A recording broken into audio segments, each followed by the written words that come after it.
аудандық кезең өтті. Аудан ауылдардан 20-дан астам мектептерден оқушылар жиналды.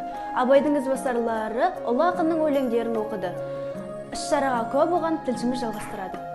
Қайырлы күн, Абай ТВ арнасының көрермендері. Мен Абай ТВ арнасының тілшісі Тұрсынбай Құралай. Бүгін Абай оқуларына 85 оқушы қатысып, өз бақтарын сынамақ. Сіз қай ауылдан және де қай номинация бойынша келіп отырсыз? Мен Молқұм ауылынан Траускулов мектебі қарасөз номинациясы бойынша келдім. Осы қара сөздердің біреуін арнап бізге оқи аласыз ба? Қазақтың бір мақалы: өнер алды бірлік, ырыс алды тірлік дейді. Бірлік қандай елде болады, қайда тату болады білмейді. Қазақ ойлайды, бірлік ат ортақ, ас ортақ, киім ортақ, дәулет ортақ болса екен дейді. Олай болғанда байлықтан не пайда, кедейліктен не залал, ағайын құрмай мал іздеп не керек. Рахмет, өте керемет. Іште қобалжу бар ма? Жоқ. Сіз қай ауылдан және де қай номинация бойынша келдіңіз? Мен Айдарлы ауылы, номер 2 орта мектеп, 3 номинация бойынша Абай шәкірттерінің шығармалары бойынша келдім. Бір шығармасын оқып бере аласыз ба?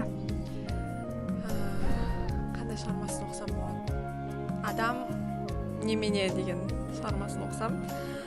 Білімділер сөз жазып зарлағанда, ой кезіп жердің жүзін шарлағанда, алдаусыз адам өмірін түзетерлік, әділет, ынсап, мейірім бар ма адамда? Рахмет, керемет. Сізге сұрағым, Абайдың қанша қара сөзі бар? 45 қара сөзі бар, 46-сы жазып аяқталды. Рахмет.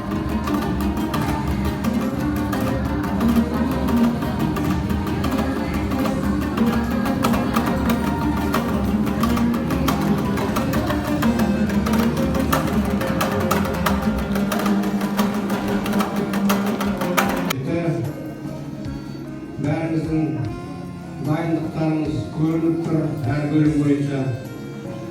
Бәрін бағалап, көріп, әркім өзінің саласы бойынша, бөлімі бойынша тиісті бағаларын берді. Әрине оңай емес.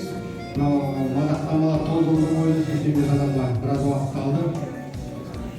Енді әркім өзінің саласы бойынша тиісті әділ бағасын берді деп ойлаймыз. Жүргенде орын алғандар бар, алғыс хат алғандар бар. Ешкімді құр алдырамыз деген жоқ. Алыс жерден келгеннен кейін бәрінің еңбегін бағалап, марапаттайық деп айтып жатыр әрбір қазылардың мүшелері де. Сондықтан бәріміздің де еңбегіміз дұрыс бағаланып деп есептейміз. Енді осы әр бөлім бойынша марапаттар